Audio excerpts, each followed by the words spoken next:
Good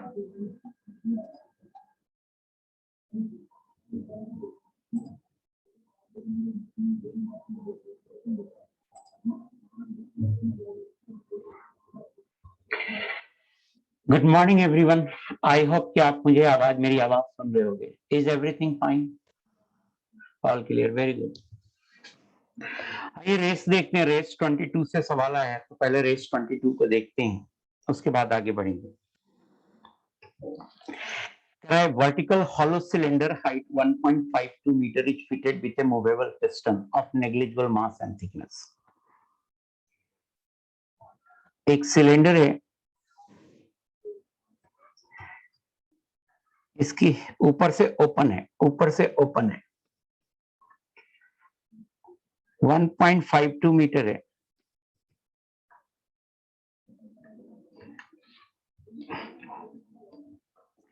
इसमें movable piston लगा है, नेग्लिजिबल मास है, और पिस्टन का मास नहीं है।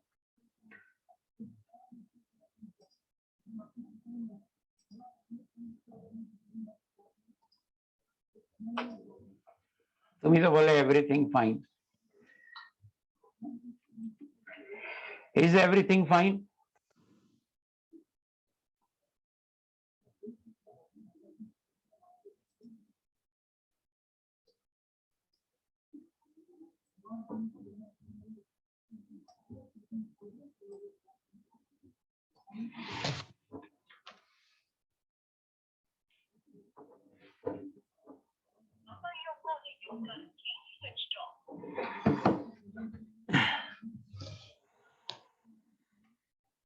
नहीं, अभी नहीं भेज सकते यशवंत पर, अब कुछ नहीं भेज सकते। थोड़ा ना डाउट ढेर सारे हैं, तो बीच में कुछ लिखो मत, चुपचाप सुनो, जब नहीं समझ में आएगा तब बोलना। और डाउट जो भेजने की जो बात है ना, वो 1000 बार मैं बोल रहा हूँ कि आप मेरी क्लास के एक दिन पहले 9 PM तक भेज सकते हैं, बस उसके बाद में।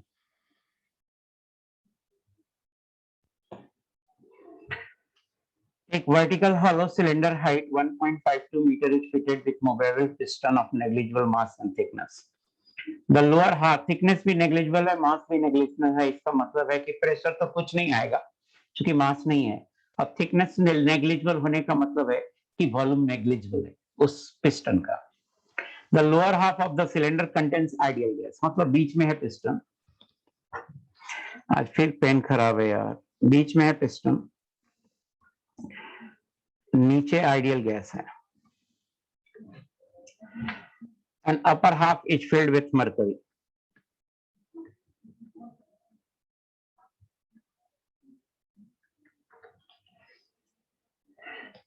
The cylinder is initially at 300 Kelvin. Cylinder initially has 300 Kelvin. When the temperature is raised, half of the mercury comes out. जब टेम्परेचर रेज करते हैं तो आधा मरकरी गिर जाता है, तो मतलब पिस्टन यहाँ आ जाता होगा, हाफ ऑफ द मरकरी निकल जाता है और आइडियल गैस का वॉल्यूम यहाँ से लेके यहाँ तक हो जाता होगा। तो पहले तो 1.52 का हाफ कर लीजिए, 0.76 आएगा। तो यहां तक का हाइट है 0.76 मीटर, और यहां तक का हाइट हो जाएगा, ये जो होगा ये 0.76 का भी हाफ होगा, 0.38 मीटर। टोटल दोनों को जोड़ दीजिए तो 0.38 प्लस 0.76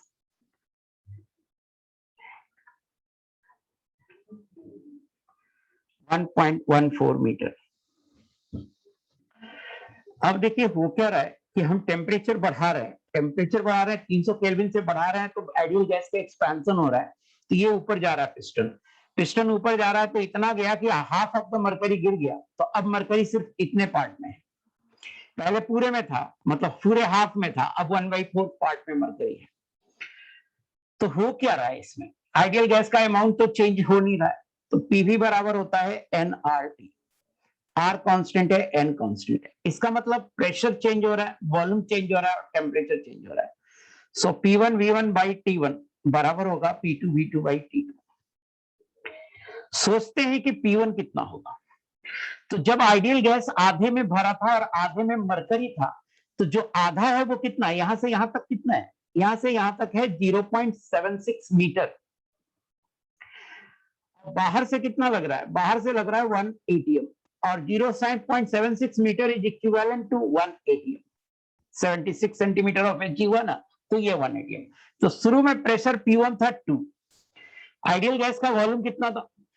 आइडियल गैस के ऊपर जो प्रेशर लग रहा था वो प्रेशर था 2 atm। शुरू का प्रेशर 2 atm था, ये समझ में आ गया?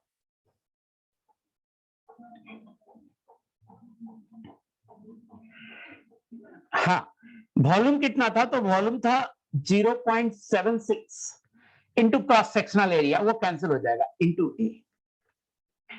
टेम्परेचर कितना था? 300। बाद में प्रेशर कितना होगा? तो जब यहां तक पर आ जाएगा पिस्टन तो प्रेशर होगा 1 atm और यहां से यहां तक का है 0.38 मीटर। तो 1 atm और 0.38 मीटर हो जाएगा कितना? 76 होता है 1 atm, तो 0.38 atm हो जाएगा, 0.38 मीटर हो जाएगा हाफ atm, तो P2 हो जाएगा 1.5 atm। फाइनल वॉल्यूम क्या होगा? फाइनल वॉल्यूम हो जाएगा ये 0.76 plus 0.38 1.14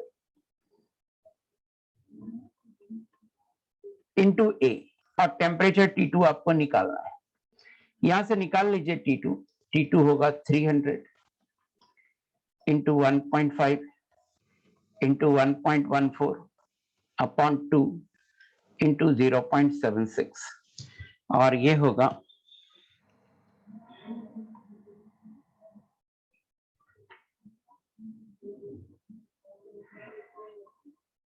300 into 1.5 into 1.14 divided by 0.76 divided by 2, ये आ रहा 337.5 केल्विन। बताना समझ में आया कि नहीं? सो ए आंसर होगा। आया समझ में?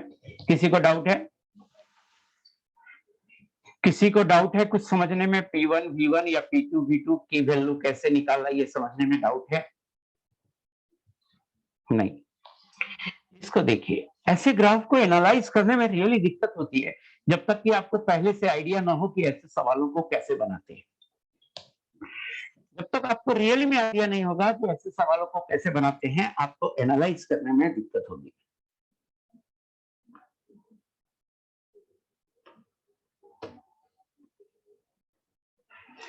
ग्राफ को मैं फिर से ले लिया हूं,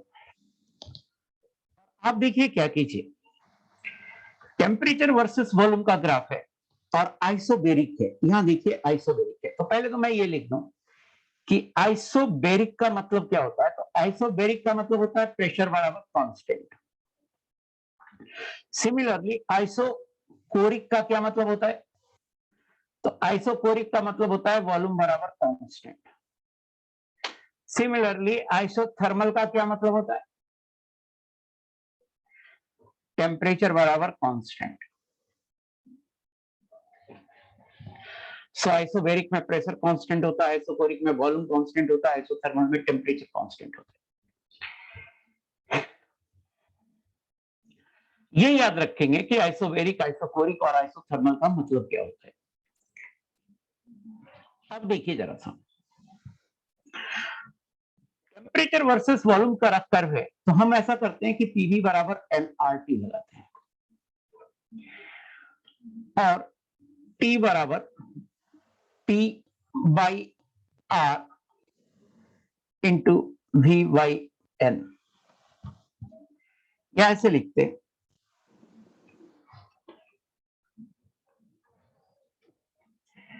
P by R into 1 by N into V।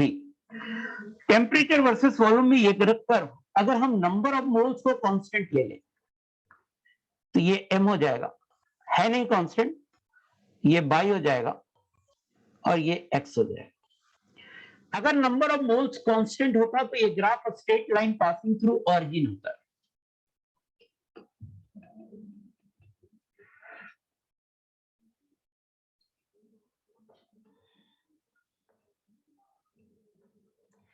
Graph A से बी क्या straight line passing through origin है? नहीं। चूंकि ये graph straight line passing through origin नहीं है, इसका मतलब n कांस्टेंट नहीं है। टेम्परेचर वॉल्यूम में ग्राफ और straight line passing through origin नहीं है, इसका मतलब n कांस्टेंट नहीं है। तो अब इसे कैसे बनाएंगे, हम क्या करेंगे, दो straight line passing through origin ले लेंगे। अब देखिए, आप बताओ ए पॉइंट, ये पॉइंट ए है और ये पॉइंट बी है, तो ए पॉइंट पर जो लाइन आ रही है उसका स्लोप ज्यादा है या बी पॉइंट पर जो लाइन आ रही है उसका स्लोप ज्यादा है? Slope along line B is greater than slope along line A. तो B का स्लोप ज्यादा है, जिसका स्लोप y बराबर mx में देखिए, m है p बाई आर एल, तो जिसका स्लोप ज्यादा होगा, जिसका स्लोप ज्यादा होगा उसका नंबर ऑफ मोल्स कम होगा, और जिसका स्लोप कम होगा उसका नंबर ऑफ मोल्स ज्यादा होगा। Means number of moles n at a, जो a पॉइंट पर होगा नंबर ऑफ मोल्स, चूंकि a पॉइंट पर स्लोप कम है तो नंबर ऑफ मोल ज्यादा होगा। Number of moles at n at a is greater than n at b। यहां पर n ज्यादा होगा, n हाई होगा, और यहां पर n लो होगा। मुझे बताओ, ये समझ में आया? तो A से B में ग्राफ क्या होगा? तो A से B में हाई से लो हो रहा है, इसका मतलब moles first decreases, moles decreases from A to B, moles decreases from A to B. So first decreases कहां पे आंसर है? C में आंसर है, तो C में आएगा। अब B से C का कैसे निकालेंगे कि इंक्रीज कैसे हुआ? तो ऐसा करते हैं, एक नया स्लोप बनाते हैं। मुझे बताइए कि slope along line B again greater है स्लोप along line C से। इसका मतलब है कि n at A is greater than n at C। Means A क्यों आ गया? इसका मतलब है n at C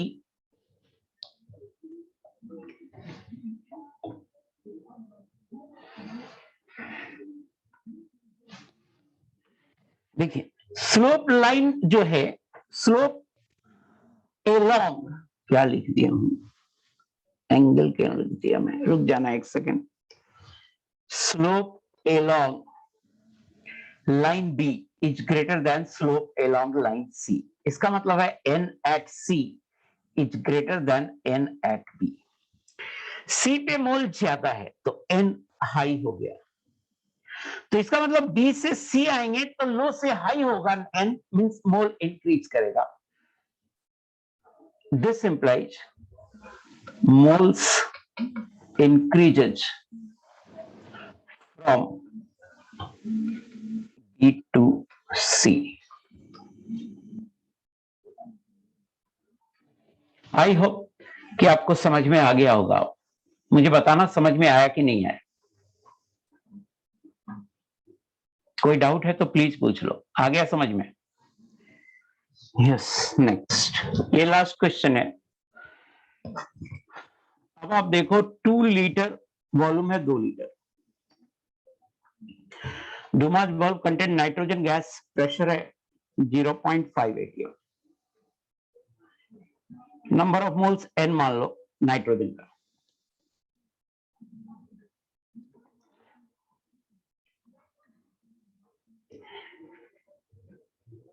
N2 बराबर n मोल हो गया, तो n मोल नाइट्रोजन हो गया।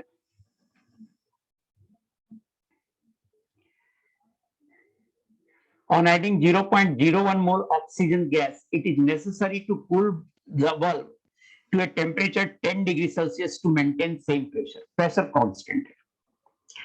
प्रेशर क्या है? कांस्टेंट है। तो प्रेशर कांस्टेंट है तो आप देखो पीवी बराबर nRT। Volume of the vessel भी चेंज होगा नहीं, प्रेशर कांस्टेंट है, R कांस्टेंट है।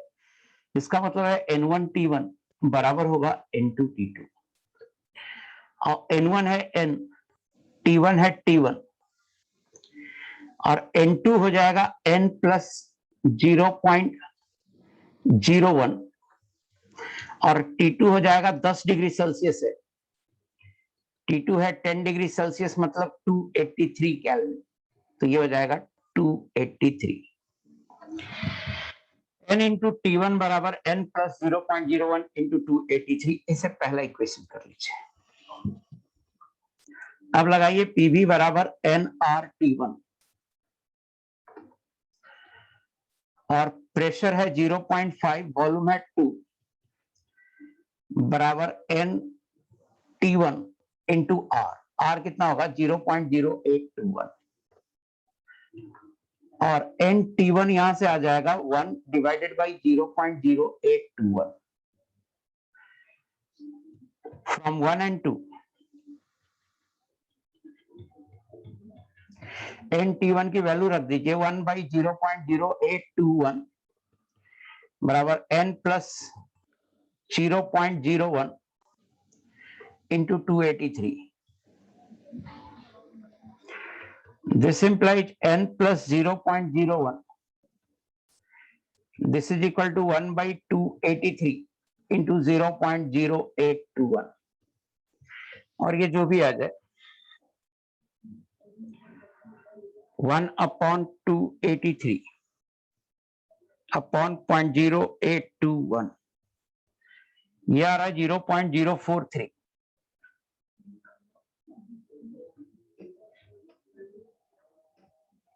ये आ रहा है 0.043। दिस इंप्लाइज n बराबर हो जाएगा 0.043 माइनस 0.01, यह आ जाएगा 0.033। इतना मोल आंसर होगा। आई होप कि आपको समझ में आ गया होगा, बताना समझ में आया कि नहीं आया। सिंपली पीवी बराबर एनआरटी स्मार्टली यूज करने वाला सवाल था, है ना।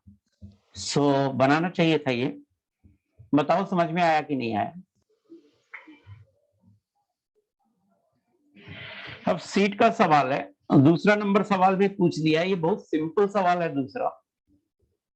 करब find pressure of the gas in centimetre of hedging. इस गैस का प्रेशर निकालना है, P बराबर वॉट। तो ऊपर से 1 बार लग रहा है, तो देखिए 1 बार होता क्या है। 1 बार लगभग 1 ATM होता है। अगर कहेंगे तो कितना एटीएम होगा, तो 1 by 1.013 ATM होता है। 1 by 1.013 ATM होता है और 1 ATM होता है 76 सेंटीमीटर ऑफ Hg by 1.013 और ये आ जाएगा 75 सेंटीमीटर ऑफ Hg। तो 1 बार होता है 75 सेंटीमीटर ऑफ Hg, तो ऊपर से 75 सेंटीमीटर ऑफ Hg लग रहा है और ये 10 सेंटीमीटर ऑफ Hg अलग से लग रहा है और बीच में वायल है। तो आयल को मरकरी के करस्पॉन्डिंग कन्वर्ट करना है, तो मैंने एक फार्मूला बनाया था, H1 ρ1 बराबर H2 ρ2। आयल है 10 सेंटीमीटर, रो है 6.8, मरकरी के करस्पॉन्डिंग हाइट H2 मान लो और रो है मरकरी का 13.6 और H2 हो जाएगा 68 अपॉन 13.6।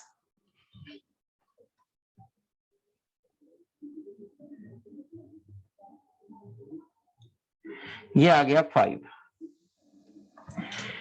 H2 आ गया 5,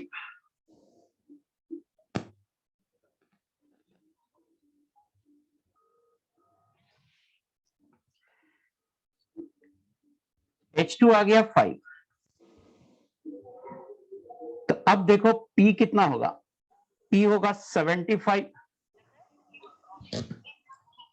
plus,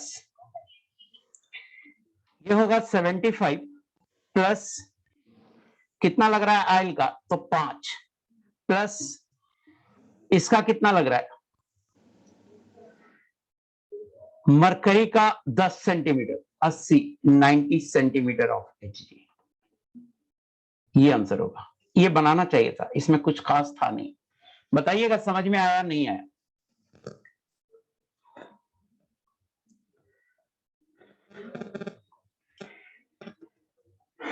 next, A glass bulb of 2-liter capacity is filled by helium gas at 10 atm pressure. Due to a leakage, the gas leaks out. What is the volume of gas leak if the final pressure in container is 1 atm? Correct. A glass bulb of 2-liter capacity. A glass bulb है, इसकी capacity है 2 liter. Is filled by helium gas. Pressure है 10 atm. Due to a leakage, the gas leaks out. What is the volume of gas leaked if final pressure in the container is 1 atm? इसका final pressure P2 है 1 atm.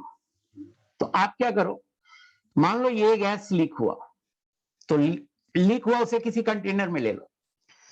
तो अगर हम container 1 इसको मान लें और कंटेनर 2 इसको मान लें, तो दोनों कंटेनर मिला देंगे तो नंबर ऑफ मोल कंजर्व हो जाएगा. तो पीबी बराबर एनआरटी. टेम्परेचर के बारे में कुछ नहीं बोला है, तो अपन ये मान लें कि टेम्परेचर क्या है, कांस्टेंट है. तो टेम्परेचर कांस्टेंट है और नंबर ऑफ मोल्स कांस्टेंट है, आर कांस्टेंट है. बॉयल्स लॉ लगा लेंगे, P1 V1 बराबर P2 V2. P1 है 10 एटीएम, V1 है 2 लीटर, P2 है 1 एटीएम और V2 निकालेंगे. V2 आ गया 20 लीटर. V2 जो होगा वो वॉल्यूम ऑफ वेसल 1 होगा प्लस वॉल्यूम ऑफ वेसल 2 होगा. ये होगा 20 लीटर. वॉल्यूम ऑफ वेसल 1 है 2 litre plus volume of vessel 2 है, निकालना है, और वॉल्यूम ऑफ वेसल 2 हो जाएगा 18 litre. This implies gas leaked out. ये बहुत आसान सवाल था. बराबर 18 लीटर. मुझे बताइएगा समझ में आया कि नहीं आया. बोलो समझ में आया नहीं आया.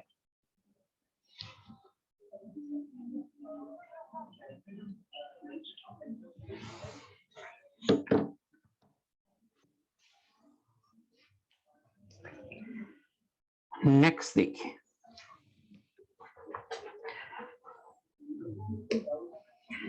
Radius of A bubble at the bottom of the tank shown below was found to be 1 centimetre. ये भी आसान सवाल है. ए कह रहा है यहां पर ये जो बबल है इसका 1 सेंटीमीटर रेडियस है. Then find the radius of bubble at the surface of water. यहां पर रेडियस आर मान लीजिए और ये आर आपसे पूछ रहा है. Considering the temperature at Surf both same. Temperature constant है, बबल जो है उसके अंदर गैस का अमाउंट कांस्टेंट है, तो पीवी कांस्टेंट हो गया. दिस इंप्लाइज P1 V1 बराबर हो जाएगा P2 V2. P1 कितना लगेगा, तो P1 लगेगा 2 एटीएम. कैसे, 1 एटीएम यहां लग रहा है और इतना मीटर वाटर है. इतना मीटर वाटर आप जानते होंगे 1 एटीएम होता है. तो इस पॉइंट पर टोटल प्रेशर जो हो जाएगा, इस पॉइंट पर टोटल प्रेशर हो जाएगा 2 एटीएम. सो 2 इंटू वॉल्यूम. वॉल्यूम बबल का वॉल्यूम है 1 सेंटीमीटर रेडियस है, तो वॉल्यूम हो जाएगा 4/3 पाई आर क्यू. और P2 कितना होगा, तो बबल जब टॉप पे आ जाएगा तो उसके ऊपर कितना प्रेशर लगेगा, 1 एटीएम. इनटू वॉल्यूम क्या होगा, तो 4/3 पाई आर क्यू. ध्यान रखिए, हम जो प्रेशर ले रहे हैं वो बबल के ऊपर जो लग रहा है वो प्रेशर लग रहा है, और हम ये मान ले रहे हैं कि बबल वहां पर इक्विलिब्रियम में है, तो जो प्रेशर बाहर लग रहा है अंदर भी वही प्रेशर है. नहीं तो अगर अंदर ज्यादा होता तो बबल फट जाता है ना, या बाहर ज्यादा होता तो बबल और छोटा हो जाता. सो जो बाहर का प्रेशर है वही अंदर का प्रेशर है. ये एक फंडा माना हुआ है. दिस इंप्लाइज आर बराबर आ गया 2 का पावर 1/3 सेंटीमीटर. ये आंसर हो गया ए पार्ट का. बताइएगा ए पार्ट समझ में आया या नहीं आया.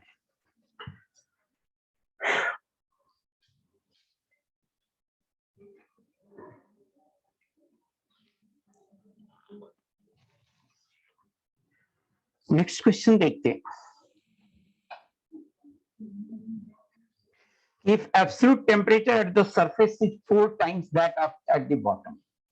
सरफेस पे एब्सोल्यूट टेम्परेचर अगर 4T है तो बॉटम पे T है, तो यहां पर 4T है. इसको सरफेस वाला को क्या लिए थे, इसको आप T1 मान लो और इसको आप T2 मान लो. जब टेम्परेचर अलग अलग होगा तो P1 V1 by T1 बराबर P2 V2 बाई T2 लगेगा और कुछ नहीं होगा। P1 है 2, V1 है 1 का Q, T1 है T, P2 है 1, V2 है RQ और T2 है 4T। T कैंसिल हो गया, RQ बराबर 8, R बराबर 2 सेंटीमीटर।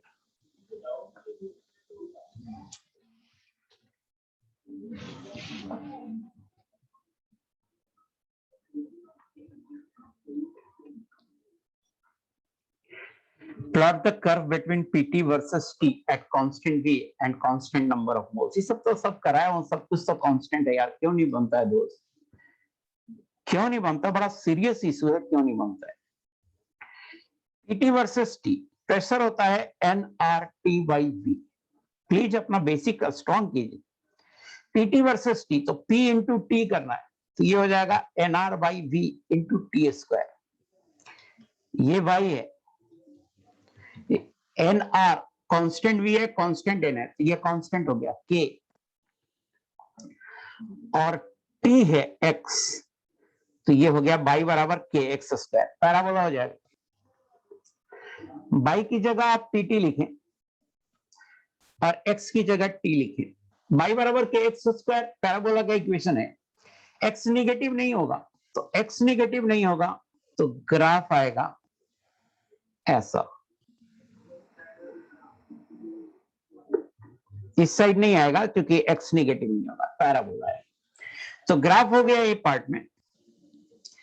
बी पार्ट तो और सिंपल लग रहा है कि find the number of moles of gas taken when the volume of the vessel is, n बराबर पूछ रहा है, वॉल्यूम है 82.1 ml, इसको लीटर में बदल दो, 1000 से डिवाइड कर देना, 0.0821 लीटर हो गया। एंड dpt बाई dt दिया हुआ है क्वेश्चन में, तो एक बार तो आप pt निकाल लिए ना, pt क्या है nr by v into T square, इसको डिफरेंशिएट कर दीजिए with respect to time, sorry temperature, dpt upon dt, temperature के रिस्पेक्ट में डिफरेंशिएट करेंगे, ये होगा 2nr by v into T, 2nr by v into T.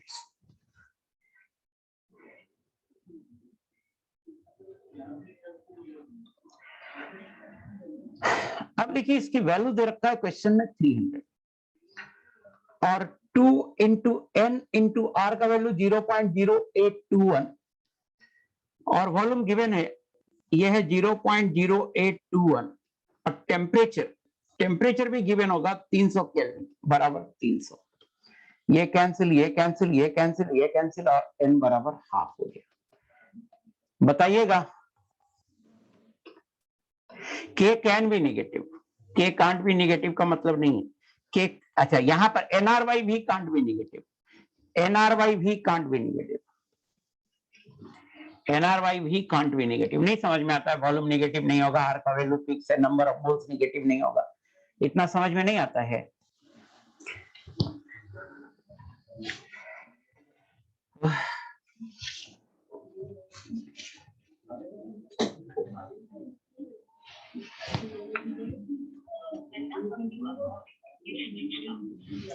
I hope कि आपको यहां तक समझ में आ गया होगा, मुझे बताना सब कुछ क्लियर है या दिक्कत है?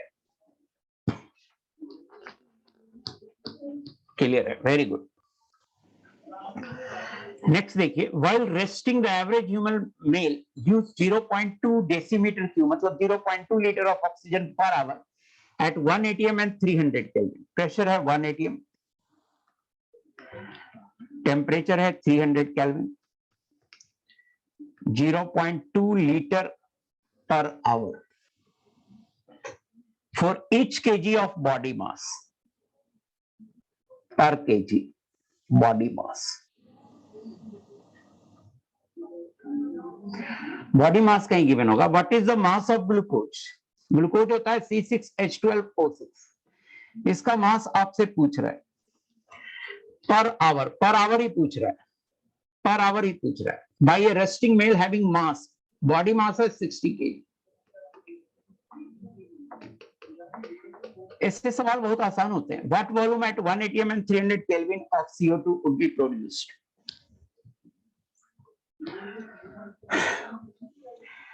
तो आप देखो जरा सा, वाइल रेस्टिंग एवरेज ऑक्सीजन कितना यूज कर रहा है? O2 यूज कर रहा है 0.2 लीटर पर आवर पर केजी। ये होगा 0.2 इंटू 60 लीटर पर आवर, और ये हो जाएगा 12 लीटर पर आवर। इतना O2 को कंज्यूम करने के लिए बॉडी को ग्लूकोज कितना चाहिए, ये तो पूछ रहा है। तो ग्लूकोज का कंबसन कराइए, C6H12O6 plus O2, 6CO2 plus 6H2O liquid.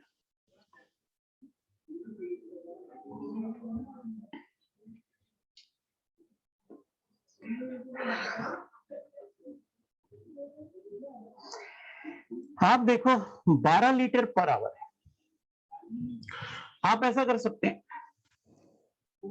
कि 12 लीटर पर आवर को आप मोल में कन्वर्ट कर लीजिए, तो ये हो जाएगा, this implies number of moles. आप देखो प्रेशर 1 atm है और टेम्परेचर 300 केल्विन है, तो N बराबर होगा PV बाई RT। प्रेशर होगा 1, वॉल्यूम 12, R कितना है, ये पहले 12 लीटर मैं लिख देता हूं, तो इससे बी पार्ट का आंसर हो जाएगा। N हो जाएगा प्रेशर इंटू वॉल्यूम, R दिया हुआ है क्वेश्चन में 0.08, तो 0.08 ले लीजिए, और टेम्परेचर है 300, इतना मोल आएगा, और यह आ जाएगा शायद 24 0.5 मोल। तो ये 12 लीटर 0.5 मोल हुआ।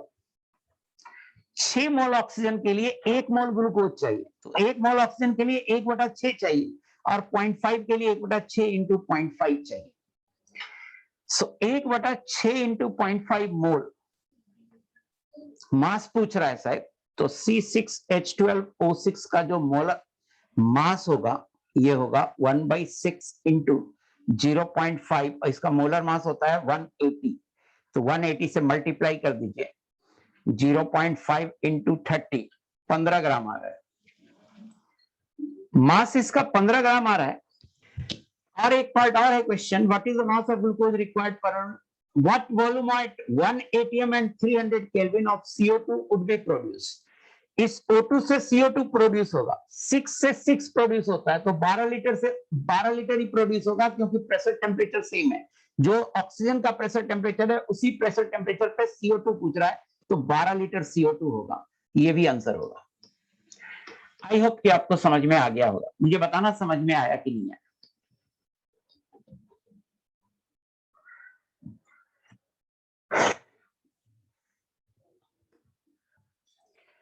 17 देखिए, a human adult breathes in approximately 0.5 liter of air at 1 bar with each breath. 0.5 litre लेता है पर breathe. If an air tank holds 100 decimeter cube, total volume है 100 decimeter cube, means 100 लीटर, और प्रेशर है 200 बार। एक बच्चा लिखा था 17 का कॉन्सेप्ट बता देना, बैलून वाला कॉन्सेप्ट है जो सवाल हम कराए हुए आपको, फिर से आपसे नहीं हो रहा, ये बहुत सीरियस इशू है, या फिर आप उस क्लास में होंगे नहीं। और ये जो ब्रीथिंग है, ये ब्रीथिंग का ये वॉल्यूम रिक्वायर्ड है, प्रेशर इक्वल टू 1 बार पे। टेम्परेचर के बारे में कुछ नहीं कह रहा है, अपन कांस्टेंट ले लेते हैं। ऐसे भी ह्यूमन बॉडी अगर ले रहा है सांस, तो हम ये थोड़े कहेंगे कि सांस अलग टेम्परेचर पे ले रहा है, अलग पे छोड़ रहा है, ऐसा तो कहेंगे नहीं। ऐसे देखिए कि यहां का प्रेशर 200 बार है, और ये 100 लीटर है, और हम सांस ले रहे हैं छोटे छोटे पैकेट में, यहां से वो 1 ATM पे ले रहे हैं। एक सांस लिया, दूसरा सांस लिया, तीसरा सांस लिया, इतना इतना बोलो, छोटे छोटे पैकेट में हम यहां से सांस ले रहे हैं, और इसका प्रेशर है 1 बार। तो ऐसा करते हैं, वॉल्यूम निकालते हैं, 1 बार पे वॉल्यूम क्या होगा। तो पहले ये समझ में आता है कि ये 200 से 1 बार हो जाएगा, तो गैस निकलना बंद हो जाएगा। तो जो वॉल्यूम होगा इसे वेसल 1 मान लीजिए, और सांस लेने वाला जितना वॉल्यूम था उसको वो मान लेते हैं वेसल 2 में है, तो वेसल 2 में है। तो आप देखो क्या होगा, आप लगाओ P1 V1 बराबर P2 V2। P1 है 200 बार, V1 है 100 लीटर, P2 है 1 बार और V2 निकालो और V2 हो जाएगा 20,000 लीटर। बट ये पूरा 20,000 लीटर आपको अवेलेबल नहीं है सांस लेने के लिए। जिस समय इसके अंदर का प्रेशर 200 बार से 1 बार हो जाएगा, गैस बाहर निकलना बंद हो जाएगा, तो अब आप सांस नहीं ले पाइएगा। देयरफॉर मतलब कह सकते हैं उस समय सिलेंडर खाली हो जाएगा, बट कंप्लीटली खाली तो होगा नहीं, अंदर कुछ ना कुछ गैस रहेगा। Therefore volume of air available for breathing, ये कितना होगा?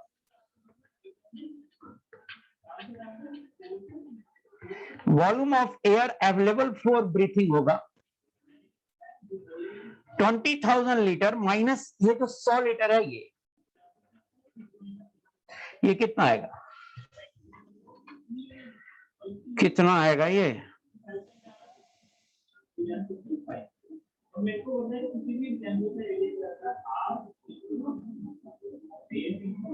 19,900, ये आएगा 19,900 litre. So volume of air available for breathing होगा 19,900 litre. Therefore number of breathes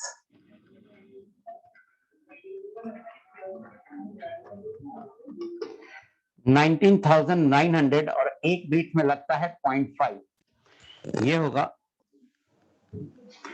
39,800, ये आंसर होगा। कोई बच्चा मुझे बोल रहा था कि इसका कॉन्सेप्ट समझाना सर। कॉन्सेप्ट ही समझा रहा हूं, अगर नहीं समझ में आया तो फिर से बोलेगा मुझे। कौन बोल रहा था कि इसका स्पेशली मुझे कॉन्सेप्ट समझाना? किसको समझ में नहीं आया था? अब समझ में आया? बोलना बेटा, अब आया कि नहीं समझ में? मुझे व्हाट्सएप किया था कि 17 का कॉन्सेप्ट समझाना सर।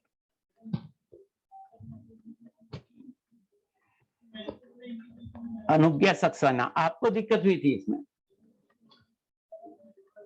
अनुज्ञा सक्सेना, अच्छा आपने लिखा था। अब कॉन्सेप्ट समझ में आ गया भाई। क्या है ना कि 100 लीटर जब गैस, देखो गैस क्यों बाहर निकल रहा है? क्योंकि अंदर प्रेशर ज्यादा है, बाहर प्रेशर कम है। जिस समय प्रेशर अंदर एक बार हो जाएगा, गैस बाहर निकलना बंद हो जाएगा, उस समय भी 100 लीटर गैस एक बार प्रेशर पे अंदर रहेगा, तो वो 100 लीटर अवेलेबल नहीं रहेगा आपको ब्रीथिंग के लिए। आई होप कि आपको समझ में आ गया होगा। नेक्स्ट देखते हैं। A mixture of hydrogen and oxygen at 1 bar pressure contains 20% by weight of hydrogen. The partial pressure of hydrogen will be, ये सब आसान है यार, ये सब आसान है। इसका मतलब साफ है कि पार्शियल प्रेशर, बेसिक कॉन्सेप्ट बहुत गड़बड़ है। देखो 1 बार प्रेशर है तो P टोटल हो गया 1 बार,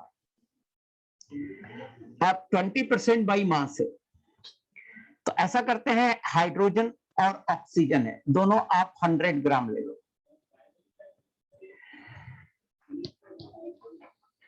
हाइड्रोजन 20% है तो 20 ग्राम हाइड्रोजन हो जाएगा और ऑक्सीजन हो जाएगा 80 ग्राम। ये सब सवाल मुझे ना तो बताने का मन करता है, और अगर आप क्लास में मेरे सामने पीछे पूछें तो मुझे तो मन करता है कि मैं बताऊंगा, है ना।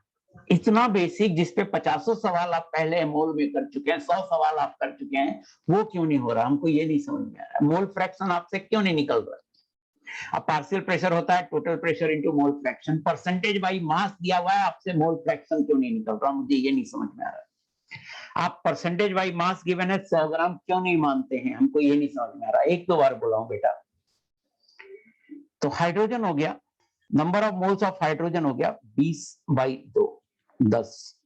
Number of moles of oxygen हो गया 80/32, 16/85, 16 32, 2.5। सो मोल फ्रैक्शन ऑफ इसका पार्शियल प्रेशर हाइड्रोजन का पूछ रहा है। मोल फ्रैक्शन ऑफ हाइड्रोजन होगा 10/10 plus 2.5, 10/12.5। Partial pressure of hydrogen होगा P total into mole fraction of hydrogen, 1 into 10/12.5। ये जो भी होगा वो आंसर होगा। 10/12.5 कितना होगा? ये होगा 0.88।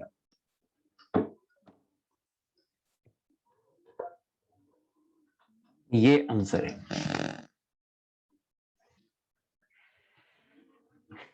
ऐसा सवाल नहीं पूछो प्लीज, ऐसा सवाल नहीं बनता तो सीरियस प्रॉब्लम है। फंडामेंटल पे जाओ, फिर से बनाओ मोल, फिर से समझो परसेंटेज क्या है। मैं मोल क्या, मैं तो कहूंगा क्लास 9 की किताब में जाओ, परसेंटेज ऑफ फ्रैक्शन और रेशियो प्रोपोर्शन पहले बनाओ, उसके बाद यहाँ पे आओ। सीरियस प्रॉब्लम में नहीं बनता है, क्योंकि वो फंडामेंटल नहीं सुधरेगा, आपको पूरे 12th तक दिक्कत होता रहेगा। 1 mole of nitrogen and 3 mole of hydrogen are taken in a container of capacity 8.21 liter at 300 Kelvin to produce ammonia. Nitrogen है, हाइड्रोजन है, अमोनिया बना रहे हैं। 1 मोल नाइट्रोजन है, 3 मोल हाइड्रोजन है, taken in a container of capacity, volume है 8.21 litre, temperature है 300 kelvin. To produce NH3, find the partial pressure of nitrogen and hydrogen if partial pressure of ammonia after sufficient time was found to be 3 atm. तो आप देखो pressure and temperature दे रखा है, pressure दे रखा है ना, नहीं निकालना पड़ेगा प्रेशर। तो प्रेशर ऑफ नाइट्रोजन पहले आप निकालो, ये होगा number of moles of nitrogen nRT by V। Number of moles 1 है, R ले लो आप 0.0821, टेम्परेचर आप ले लो 300 और वॉल्यूम ले लो 8.21, ये आ जाएगा 100, ये आ जाएगा 3 atm। 1 मोल पे 3 atm आया तो पार्शियल प्रेशर ऑफ हाइड्रोजन हो जाएगा 9 atm, 3 मोल पे 3 हो जाएगा। सो ये 3 atm है और ये 9 atm, ये 0 है शुरू में। Find the partial pressure of nitrogen and hydrogen if partial pressure of ammonia after sufficient time। एक sufficient time दिया तो कुछ ना कुछ अमोनिया बना होगा।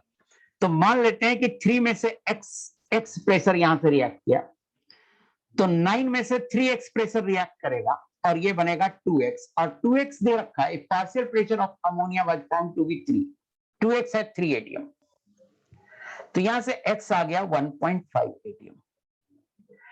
Therefore, partial pressure of nitrogen हो जाएगा 3 minus x, 3 minus 1.5 बराबर 1.5 atm, और पार्शियल प्रेशर ऑफ हाइड्रोजन हो जाएगा 9 minus 3x, 9 minus 3 into 1.5, 4.5 atm।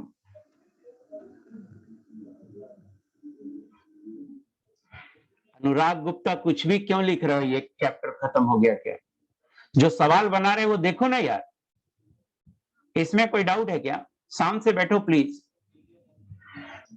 मुझे बताइए कि नाइट्रोजन का प्रेशर और हाइड्रोजन का, जो सवाल बनाते रहते हैं कुछ कैसे टाइप कर देते हो यार, इसका मतलब है कि तुम नहीं ध्यान दे रहे हो, ना क्वेश्चन पढ़ते हो ना कुछ करते हो। ऐसे कैसे काम चलेगा? ऐसे कैसे लर्न करोगे कॉन्सेप्ट? एक दो कॉन्सेप्ट थोड़े हजारों हैं।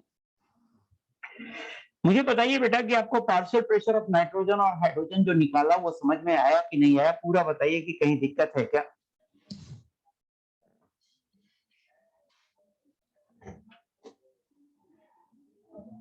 आ गया समझ में?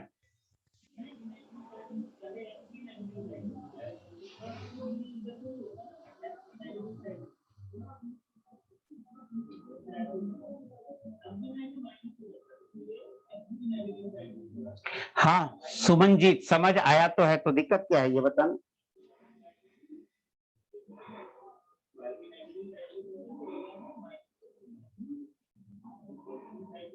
हाइड्रोजन वाला एक और बात बता, अरे प्रेशर में जैसे देखिए प्रेशर मोल के प्रोपोर्शनल होता है, तो अगर ये 1 मोल जाएगा तो ये 3 मोल जाएगा,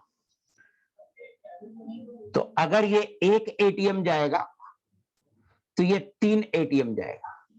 तो हमने मान लिया नाइट्रोजन x एटीएम रिएक्ट किया, तो ये 3x एटीएम रिएक्ट करेगा और ये 2 एटीएम बनेगा, तो ये 2x एटीएम बनेगा, क्योंकि नाइट्रोजन x माना था।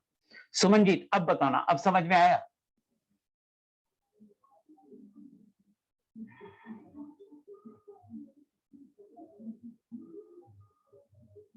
Very good.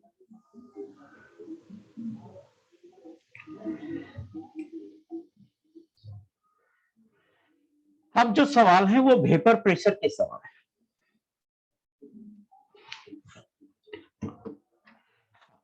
अब जो सवाल है वो वेपर प्रेशर के सवाल है, तो मैं पहले वेपर प्रेशर पढ़ा देता हूं, यहां से मान के चलो क्लास शुरू हो गया।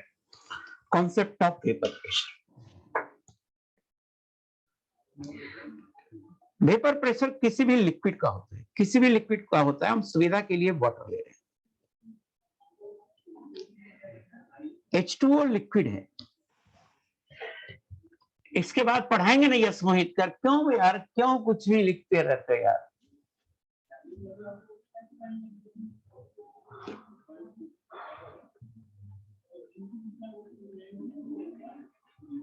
यहां ध्यान दो मेरे भाई, कुछ भी मत लिखते रहो, बीच में बोलने की आदत ही तुम्हारी नहीं सुधरती है। इसके बाद जो दो सवाल हैं वो वेपर प्रेशर के हैं, तो पहले हम वेपर प्रेशर को आपको पढ़ा दें। बोल देता हूं कि इसके बाद जो सवाल हैं वेपर प्रेशर के हैं, तो पहले मैं वेपर प्रेशर को पढ़ा दे रहा हूं। तब भी तुमको दिक्कत है, केटी जी नहीं पढ़ाएंगे क्या? केटी जी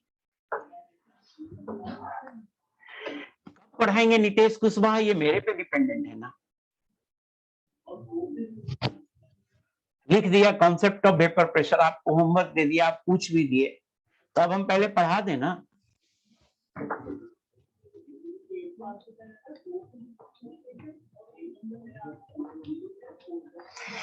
H2O लिक्विड है, यहां ध्यान से देखिए, ध्यान से देखिए, और प्लीज लिखना स्टॉप कीजिए, तब लिखिए जब डाउट हो, ऐसे नहीं, और जब हम पूछें कोई डाउट हो तो। H2O लिक्विड है और यहां वेपर आ गया।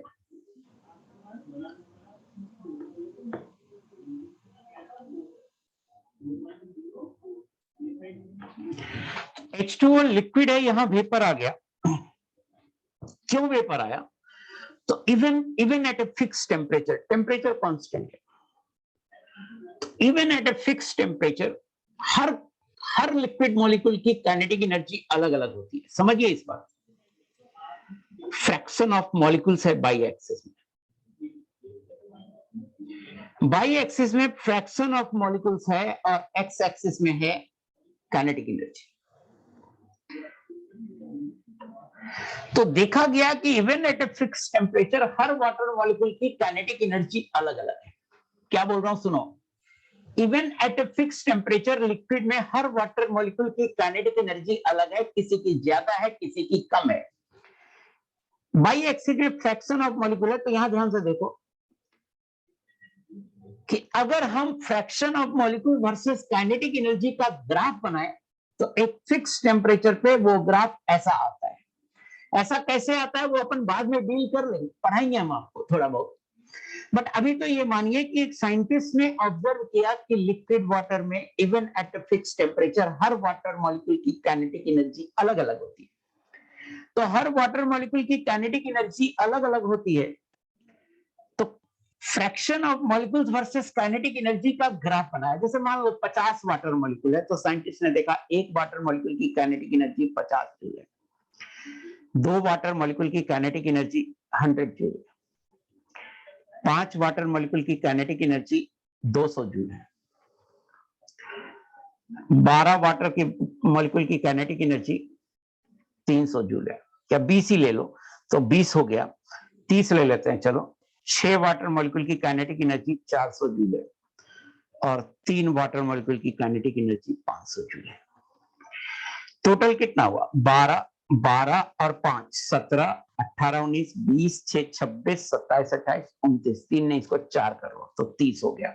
टोटल 30 मॉलिक्यूल, मॉलिक्यूल तो बहुत होंगे, 30 मॉलिक्यूल में हम काइनेटिक एनर्जी का एक्सप्रेशन देख रहे हैं। कि अगर हम 30 मॉलिक्यूल देखें, तो साइंटिस्ट ने देखा कि फर्स्ट मॉलिक्यूल का काइनेटिक एनर्जी 5 है, 2 ऐसे मॉलिक्यूल मिले जिसका काइनेटिक एनर्जी 100 है, 5 ऐसे मॉलिक्यूल मिले जिसका काइनेटिक एनर्जी 200 है, 12 ऐसे मॉलिक्यूल मिले जिसका काइनेटिक एनर्जी 300 है, 6 ऐसे मॉलिक्यूल मिले जिसका काइनेटिक एनर्जी 400 है, और 4 ऐसे मॉलिक्यूल मिले जिसका काइनेटिक एनर्जी 500 है। तो साइंटिस्ट ने देखा कि बहुत लो काइनेटिक एनर्जी वाले मॉलिक्यूल की संख्या भी कम है, और बहुत हाई काइनेटिक एनर्जी है ये, हाई काइनेटिक एनर्जी वाले मॉलिक्यूल की संख्या भी कम है, और लो काइनेटिक एनर्जी वाले मॉलिक्यूल की संख्या भी कम है, और मोस्ट ऑफ द मॉलिक्यूल की काइनेटिक एनर्जी जो है एक मॉडरेट वैल्यू है। Moderate kinetic energy. तो फ्रैक्शन ऑफ मॉलिक्यूल्स, 50 जूल वाले का फ्रैक्शन क्या होगा? 1/30। 100 जूल वाले का फ्रैक्शन क्या होगा? 2/30।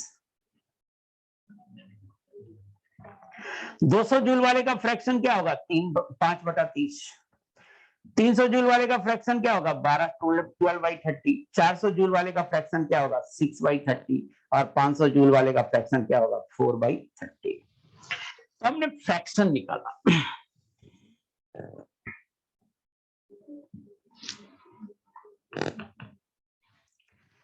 जब हम फ्रैक्शन निकाले तो 50 जूल वाले का आया 1/30, 100 जूल वाले का आया 2/30, 200 जूल वाले का आया 5/30, 300 जूल वाले का आया 12/30, 400 जूल वाले का आया 6/30, 500 जूल वाले का आया 4/30। फ्रैक्शन आ गया।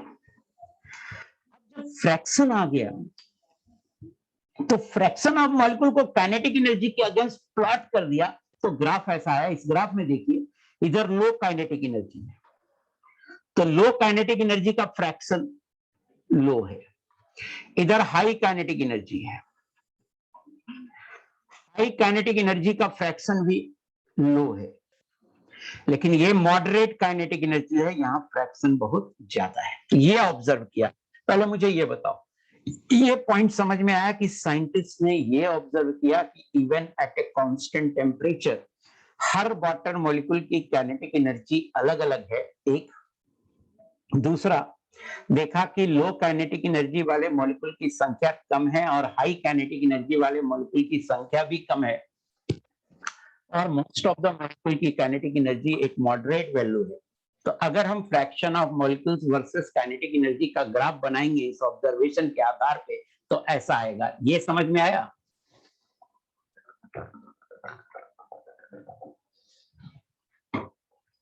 नहीं आया तो दोबारा बताऊंगा, इसलिए आप लिख दो प्लीज कि नहीं आया है या आया। नहीं आया तो दोबारा बताऊंगा।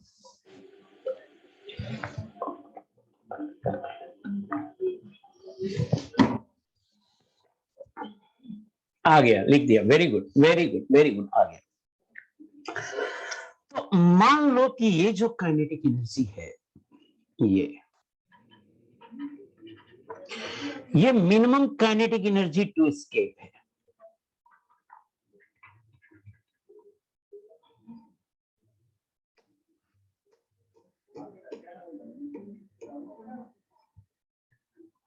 ये है minimum kinetic energy to escape.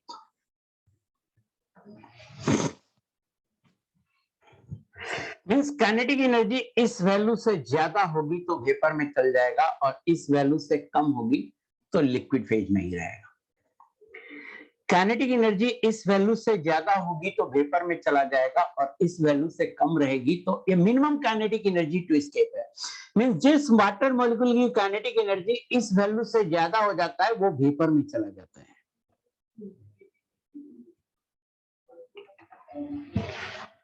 Kinetic energy high होगा तो वेपर फेज में चला जाएगा। अब वेपर फेज में जो गैस मॉलिक्यूल है, वेपर मॉलिक्यूल है, उनका आपस में कॉलिजन होगा, और कॉलिजन के बाद फिर किसी की काइनेटिक एनर्जी बढ़ जाएगी और किसी की काइनेटिक एनर्जी घट जाएगी। जिसकी काइनेटिक एनर्जी घट जाएगी वो वापस लिक्विड बन जाएगा। कितना से घटनी चाहिए? इस वैल्यू से। ये minimum kinetic energy to escape इतना से घटनी चाहिए, वो वापस लिक्विड में आ जाएगा। तो जब वेपर में जाएगा तो ये होगा इवापोरेशन, और जब वापस आएगा तो इसको बोलेंगे कंडेंसेशन। एक इक्विलिब्रियम एस्टैब्लिश होगा, a dynamic equilibrium is established at which rate of evaporation is equal to rate of condensation. लिख देता हूं मैं पूरे point. A dynamic equilibrium is established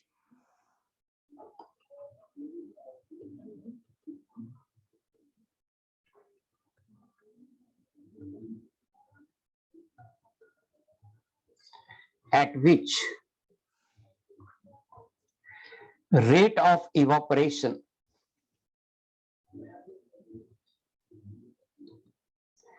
is equal to rate of condensation.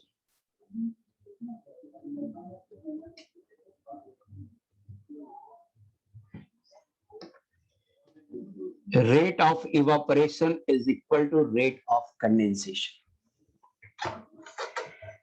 एक dynamic equilibrium establish होगा और उस dynamic equilibrium पर रेट ऑफ इवापोरेशन और रेट ऑफ कंडेंसेशन बराबर होगा।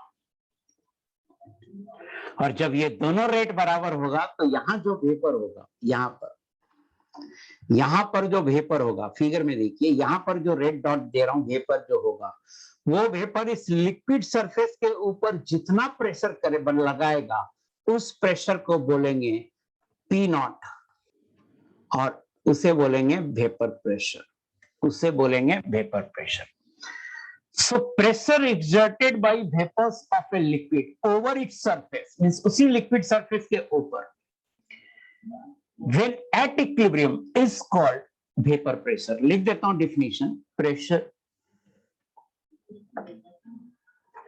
exerted by vapors of a liquid over its surface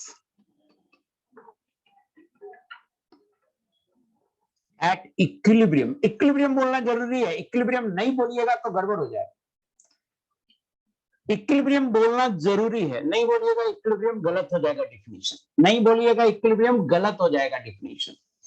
pressure exerted by vapours of a liquid over its surface at equilibrium at constant temperature, equilibrium जब भी होगा constant temperature पे होगा, is called vapour pressure.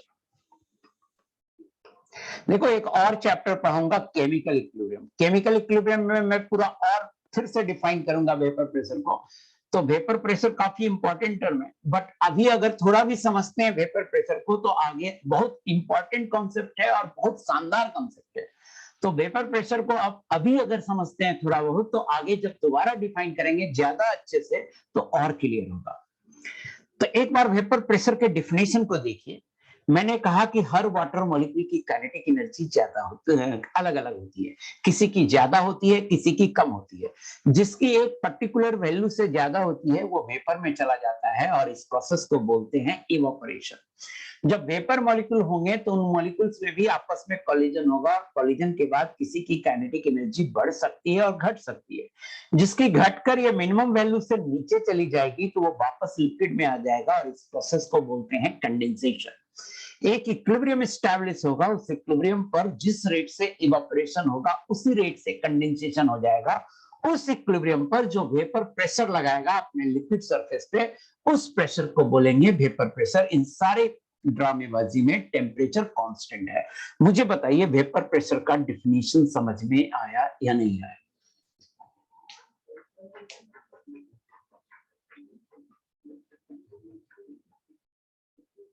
एक बार पूरा picture clear करो ना, अपने सोचो ना क्या क्या हो रहा है। आ गया? हाँ, vapour pressure of water is called aqueous tension. जैसे वेपर प्रेशर किसी भी लिक्विड का हो सकता है, दारू का हो सकता है, बेंजीन का हो सकता है, टॉलिन का हो सकता है ना, ईथर का हो सकता है। लेकिन वेपर प्रेशर जब वाटर का होता है तो उसे आप एक्वस टेंशन भी बोल सकते हैं। तो vapour pressure of water is called aqueous tension. लिख देता हूं मैं यहाँ पे।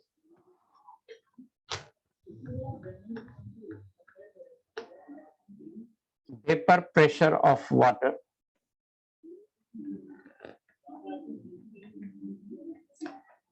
is called aqueous tension.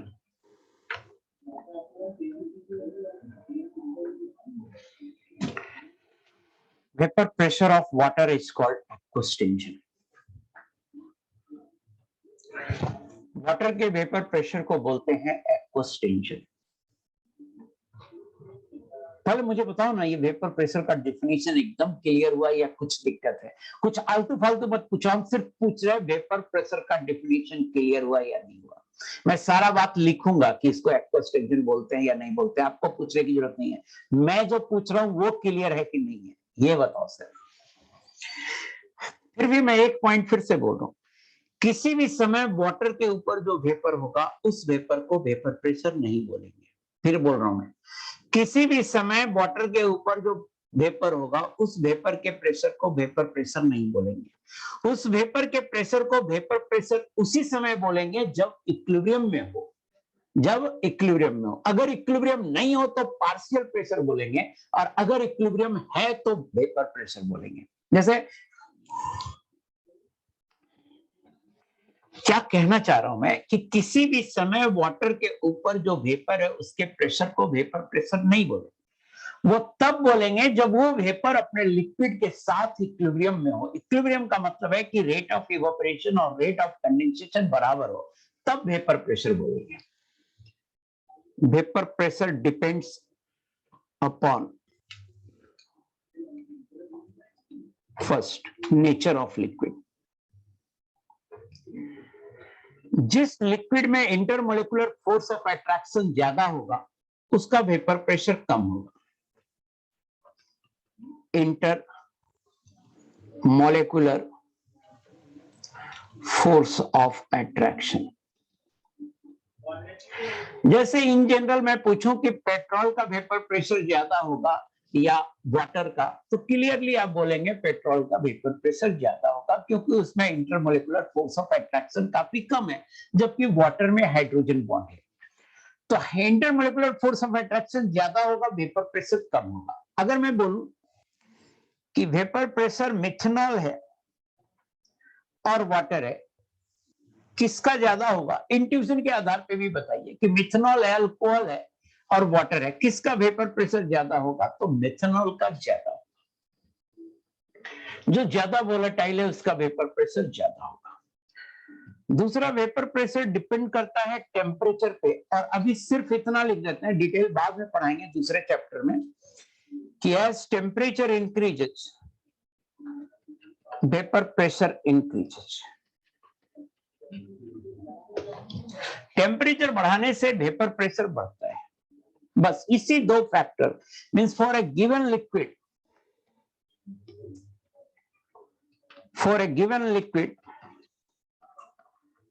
Vapour pressure depends only upon temperature. सिर्फ टेम्परेचर पे वेपर प्रेशर डिपेंड करेगा एक लिक्विड के लिए। गिवन लिक्विड बोल दिया, अगर लिक्विड फिक्स है तो अब वो टेम्परेचर फिक्स है तो वेपर प्रेशर चेंज नहीं होगा। Vapour pressure is independent of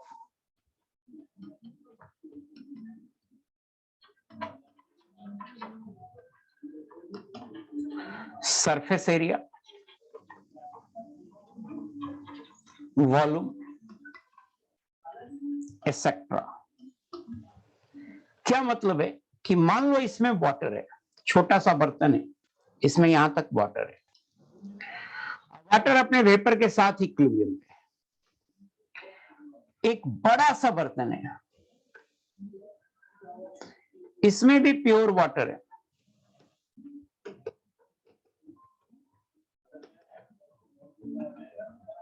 और ये प्योर वाटर अपने वेपर के साथ इक्विलिब्रियम पे। यहां वेपर प्रेशर है P01 और यहां वेपर प्रेशर है P02। तो P01 क्या होगा? बराबर होगा P02 के। अगर यहां का टेम्परेचर T1 मान लो, यहां का टेम्परेचर T2 मान लो, इफ T1 बराबर T2 है, टेम्परेचर सेम है, तो अब वेपर प्रेशर किसी भी चीज पे डिपेंड नहीं करेगा, P01 बराबर P02 होगा। अगर टेम्परेचर सेम है, दोनों तरफ लिक्विड भी सेम है, तो वेपर प्रेशर अलग अलग नहीं हो सकता है। समझ में आया? वॉल्यूम, सरफेस एरिया, इन सब चीजों पे वेपर प्रेशर डिपेंड नहीं करता है। समझ में आया नहीं आया? एक गिवन लिक्विड के लिए वेपर प्रेशर सिर्फ और सिर्फ टेम्परेचर पे डिपेंड करेगा। और मैं अभी बोल रहा हूं बेटा कि ये बहुत बड़ा कॉन्सेप्ट है, वेपर प्रेशर बहुत ही बड़ा कॉन्सेप्ट है। कुछ बातें मैं यहाँ पे बताया हूं जितना रिक्वायर्ड है, और कुछ बातें एक अलग चैप्टर है केमिकल इक्विलिब्रियम, वो चैप्टर आएगा तो और थोड़ा डिटेल से बताऊंगा। आई होप कि आपको वेपर प्रेशर का कुछ कॉन्सेप्ट समझ में आ गया होगा जो मैं आपको यहाँ पे पढ़ाया हूँ। अब देखिए,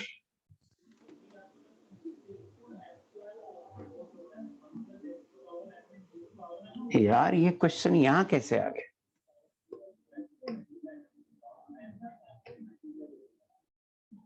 ये छूट गया था जी 29, किसी ने पूछा है तो। पहले मैं वेपर प्रेशर वाला कॉन्सेप्ट ले लेता हूँ। The density of mixture this if partial pressure of O2 in mixture ये देन कैलकुलेट। क्या दिक्कत है यार, डेंसिटी से मोलर, हाँ थोड़ा थोड़ा लेंदी क्वेश्चन है लेकिन ये बन जाएगा। नेक्स्ट देखो, पहले मैं वेपर प्रेशर का क्वेश्चन ले लूं। देखिए, एक container contains air above liquid water. Total pressure was 800 torr. What will be the final pressure if volume is doubled? Aqueous tension मतलब वेपर प्रेशर दिया हुआ है। देखो, एयर लेवल लिक्विड वाटर हो रहा है, टोटल प्रेशर, तो पी टोटल क्या होगा? पी टोटल होगा P air plus P not, और यह है पी नॉट। पी नॉट बराबर vapour pressure of water.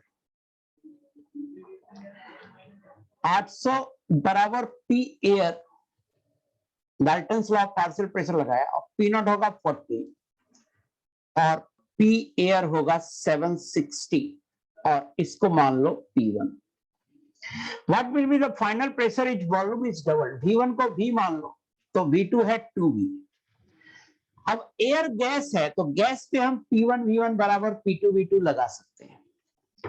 760 into V बराबर P2 into 2V, V cancel हो गया, और P2 हो गया 760 बाई 2, 380 torr. Therefore, final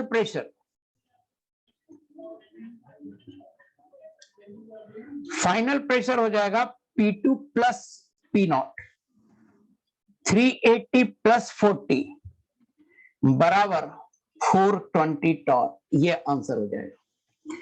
देखो, हमने क्या किया, वेपर प्रेशर को टोटल प्रेशर से अलग कर लिया, और हमने कहा vapour pressure is independent of volume. तो वॉल्यूम चेंज होने पे वेपर प्रेशर में कोई चेंज नहीं किया, वेपर प्रेशर को रहने दिया 40 torr।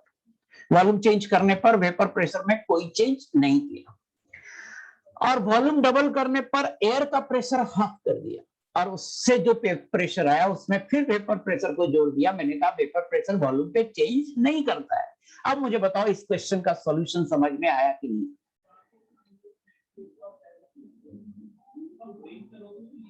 अनुज्ञा क्या लिखी हो? वॉल्यूम ऑफ H2O सेम हो। पहले तो वॉल्यूम ऑफ H2O मतलब क्या? H2O लिक्विड है, वेपर है, इससे हम मेरा क्लियर नहीं हो।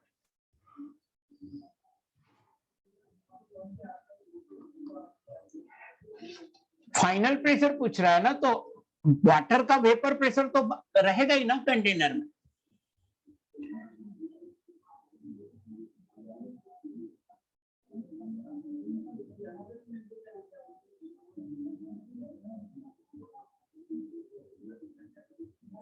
अनुज्ञा क्या लिख रही हो? मेरी समझ में नहीं आ रहा, थोड़ा अच्छे से लिखा करो, वरना मत लिखा करो।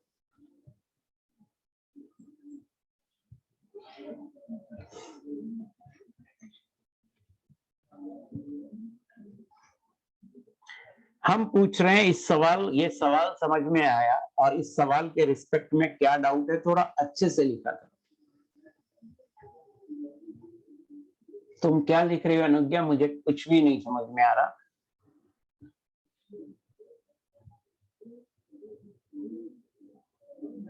हाँ, क्या पूछा था? वेपर प्रेशर वाले डायग्राम से रिलेटेड क्या पूछा था?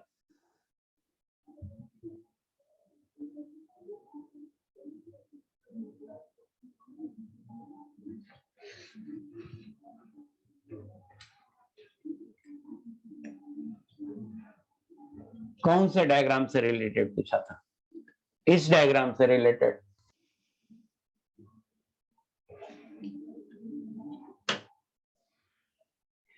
भाई अनुज्ञा, वॉल्यूम पे डिपेंड करता है वेपर प्रेशर क्या?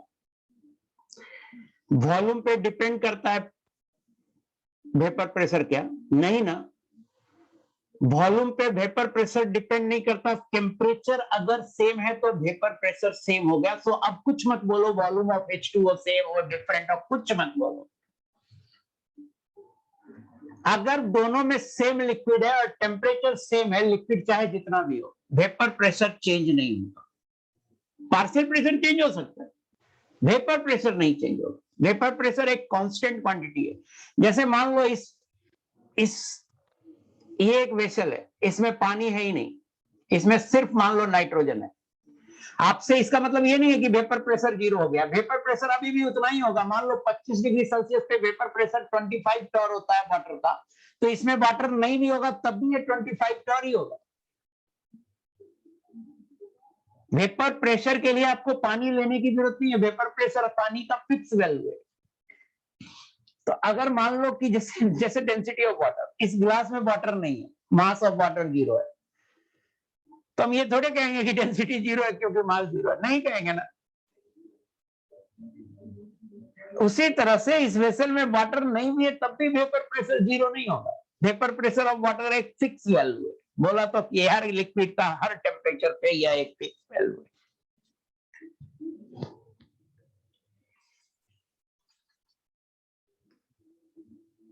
सवाल पे आइए, सवाल में कोई डाउट है क्या? क्वेश्चन में कोई डाउट है क्या? No doubt. तो ये जो नेक्स्ट सवाल आपने पूछा है एकदम पिछले सवाल जैसा है, प्लीज बना के दिखाइए, आंसर बताइए। ये सवाल एकदम पिछले जो किया हूं उसी के जैसा है, प्लीज बना के दिखाइए।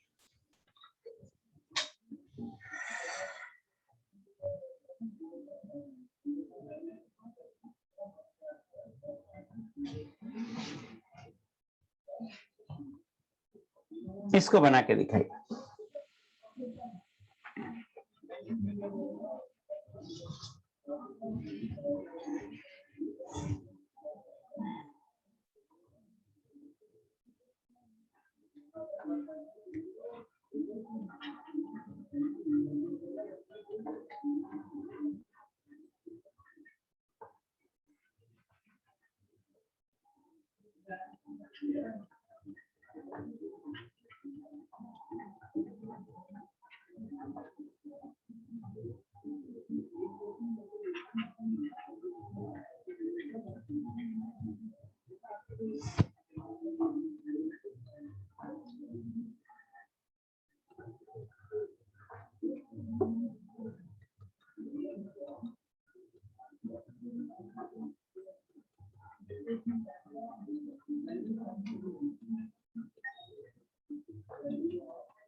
$146.5 टॉर आएगा।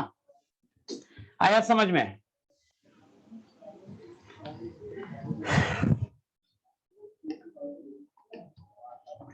अब देखिए कॉन्सेप्ट ऑफ रिलेटिव ह्यूमिडिटी।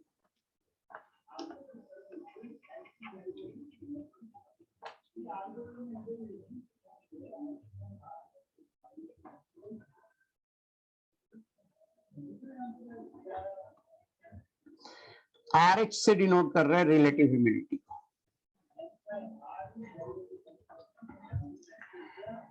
कैसे डिफाइंड है रिलेटिव ह्यूमिडिटी? कैसे डिफाइंड है ये देखिए।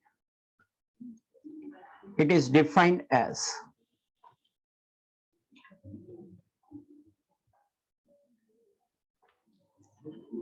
रिलेटिव ह्यूमिडिटी बराबर partial pressure of water vapour in air.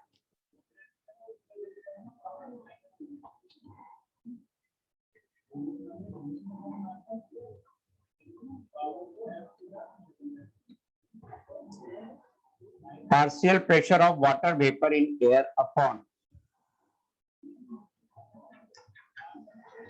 vapor pressure. Relative humidity होता है partial pressure of water vapor in air divided by vapor pressure at same temperature.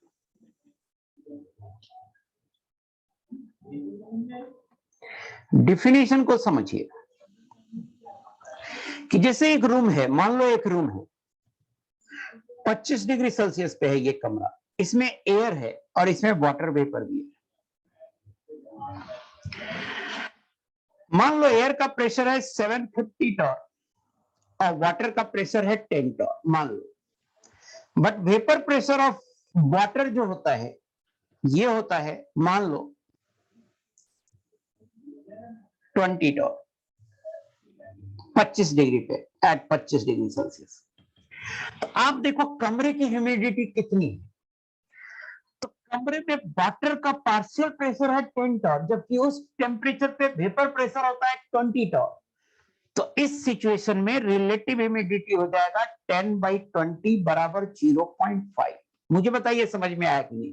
एक कमरा है उसमें एयर है वाटर वेपर भी है, एयर 750 टॉर पे है, वाटर वेपर 10 टॉर पे है, कमरा 25 डिग्री पे है। 25 डिग्री पे हम टेबल देखते हैं तो 25 डिग्री सेल्सियस पर वाटर का वेपर प्रेशर होता है 20 टॉर। तो रिलेटिव ह्यूमिडिटी हो जाएगा partial pressure of water vapour in air divided by vapour pressure और ये आएगा 0.5। मुझे बताइए ये समझ में आया अब रिलेटिव ह्यूमिडिटी का डेफिनेशन? परसेंटेज ह्यूमिडिटी हो जाएगा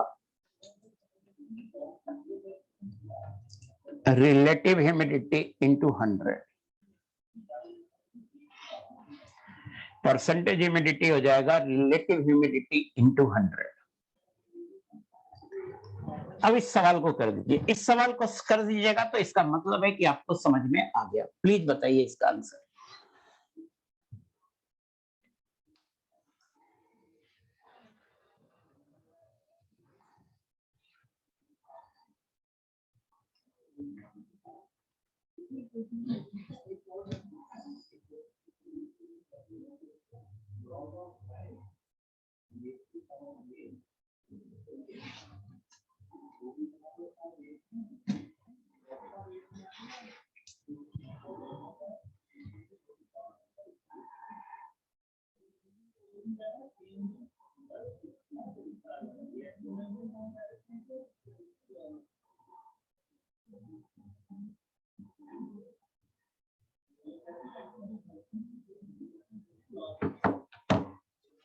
वेरी गुड अनुराग गुप्ता, एकदम सही बनाया।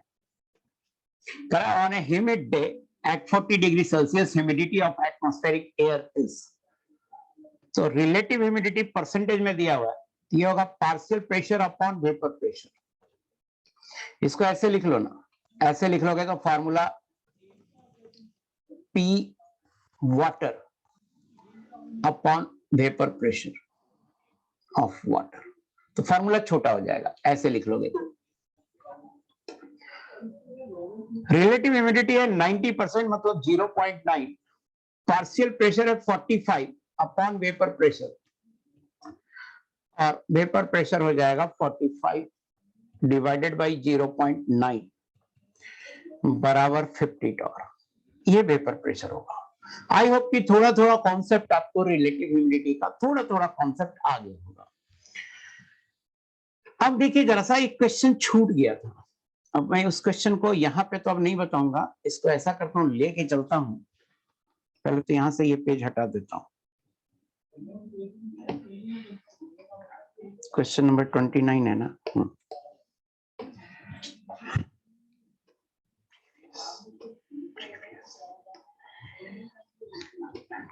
अब यहाँ पे मैं लेके आता हूँ क्वेश्चन नंबर 29।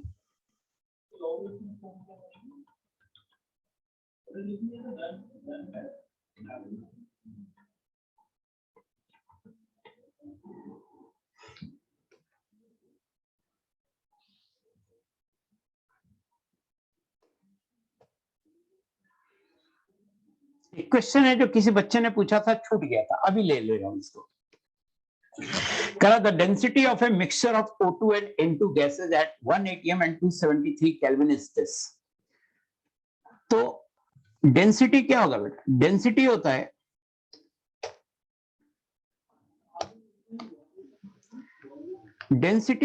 PM/RT। डेंसिटी है 0.0013, प्रेशर दिया हुआ है क्वेश्चन में 1 atm, मोलर मास आएगा इन दोनों मिक्सचर का आएगा, molar mass of mixture upon R लेते हैं 0.0821 और टेम्परेचर दिया हुआ है 273। यहां से मोलर मास ऑफ मिक्सचर आ जाएगा और ये आ जाएगा, देखो मैं निकालता हूं,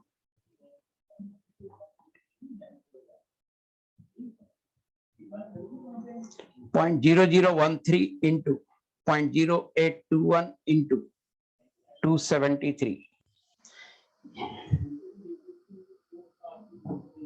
ऐसा कैसे है? डेंसिटी क्या है? ग्राम पर एमएल में है। ये ग्राम पर एमएल में है तो इसको लीटर में चेंज करो, काफी छोटा आ गया था मोलर मास। 1 ml में इतना ग्राम है तो 1000 ml में कितना होगा? इंटू 1000 ग्राम पर लीटर होगा। क्यों लीटर में लिया? क्योंकि आर का वैल्यू इंटू 1000 कर लेते हैं, ग्राम पर लीटर में ले रहे हैं। अब देखो इसको 1000 से मल्टीप्लाई करेंगे तो मोलर मास ऑफ मिक्सचर आएगा 29.1। 29.1 आ रहा है molar mass of the mixture. अब देखिए डेंसिटी दिया हुआ था, उससे मिक्सचर का मोलर मास आया, और मिक्सचर किसका है? O2 प्लस नाइट्रोजन का है। अगर हम दोनों 1 मोल ले लें, मोलर मास का मतलब ये होता है कि 1 मोल ले लें, तो 1 मोल ले लेंगे तो इस मिक्सचर का मास हो जाएगा 29.1 ग्राम। तो ऐसा करते हैं कि O2 को मान लेते हैं x मोल, तो अपने आप नाइट्रोजन हो जाएगा 1 माइनस x मोल। अब देखिए O2 का मास हो जाएगा x इंटू 32, नाइट्रोजन का मास हो जाएगा 1 माइनस x इंटू 28, और ये बराबर आ जाएगा 29.1। और 32x प्लस 28 माइनस 28x बराबर 29.1, और 4x बराबर 1.1।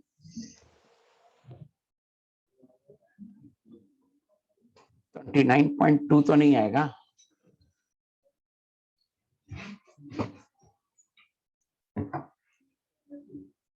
एक बार फिर से कैलकुलेट कर लूं, कहीं 29.2 तो नहीं आएगा। 1000 इंटू 0.0013 इंटू 0.0821 इंटू 273, 29.13 आ रहा है। तो 1.1 ही लिखते हैं, दिस इंप्लाइज x बराबर आएगा 1.1। 29.13 आ रहा है, तो 13 दो डिजिट तक ले लेते हैं। 1.13 डिवाइडेड बाई 4,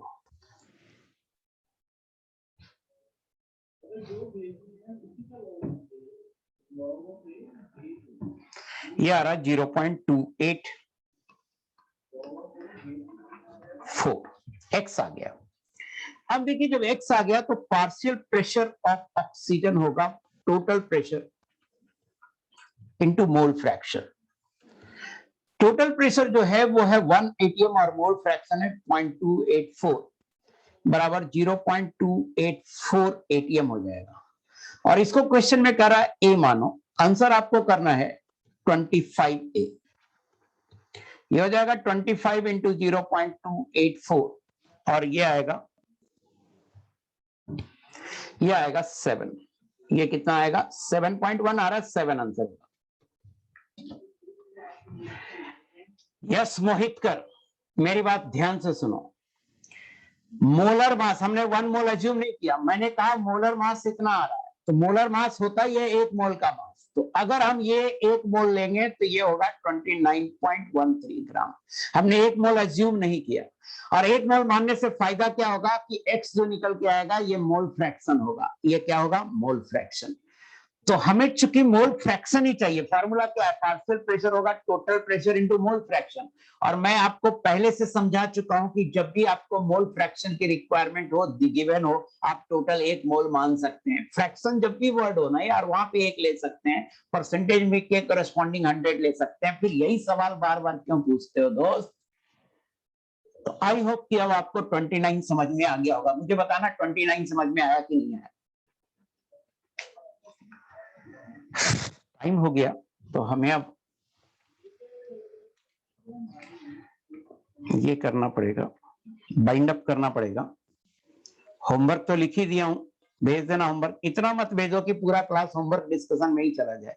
सॉल्यूशन देने के बाद इतना होमवर्क इतना कैसे आता है? सॉल्यूशन से क्यों नहीं समझ में आता है दोस्त?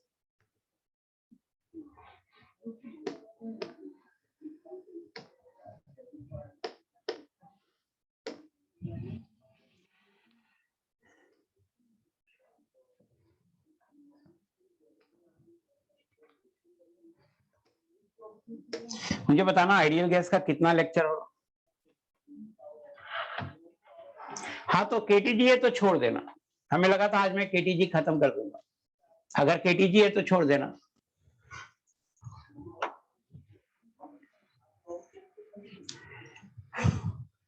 आइडियल गैस का कितना लेक्चर था ये?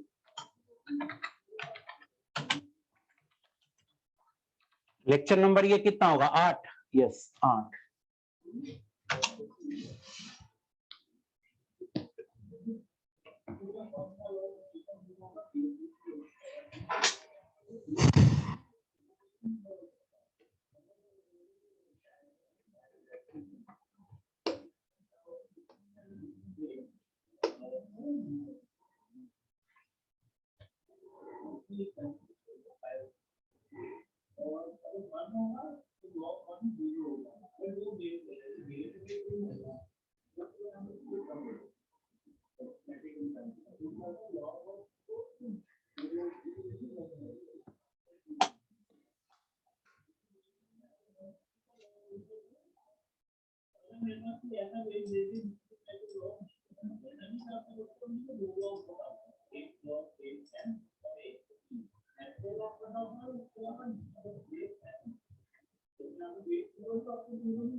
पता नहीं सुमनजीत क्या लिख रहे हो, अपलोड नहीं करेंगे, आपको फर्स्ट पेज पे होमवर्क लिखा हुआ है।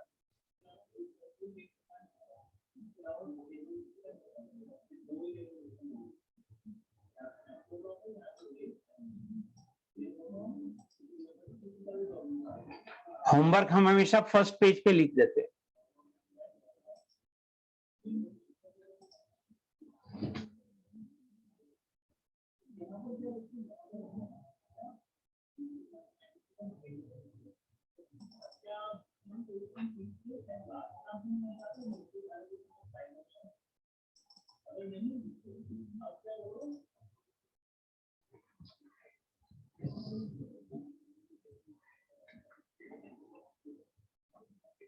अपलोड कर दिया, थैंक यू वेरी मच।